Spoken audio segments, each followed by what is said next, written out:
All they could do was stare.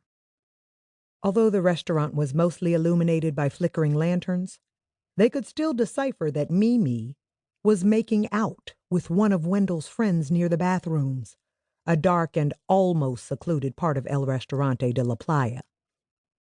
They groped each other as if they were lathering invisible soap on their bodies, which was apropos since it seemed only the shower of a fire hose could quench their heat. It didn't help that Mimi wore a tan sundress only a few shades darker than her skin tone, or that Chauncey was nearly the same shade. They weren't naked yet, but the melding of their similar complexions suggested that was next.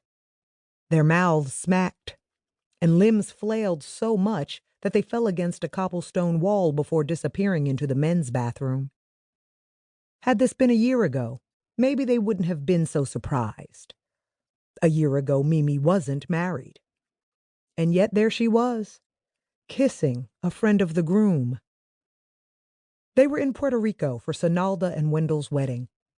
About 75 people journeyed from throughout the U.S. and beyond to the tropical island where Senalda and her fiancé would say their vows on the beach at sunset, just as she had always envisioned. Jarena and Whitney whispered to each other, although loud salsa music probably drowned out what they were saying anyway. "Should we tell Senalda that her matron of honor is locking lips and God knows what else with one of Wendell's friends?"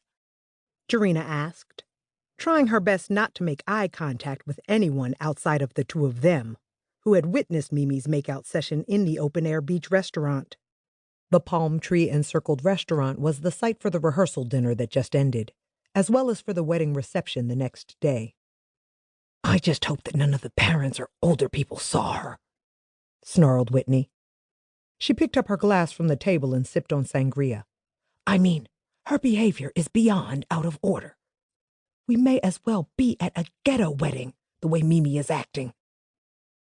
Jarena lifted her glass of non-alcoholic sangria and shook it, causing the fruit at the bottom to rise before eventually descending again like flakes in a snow globe.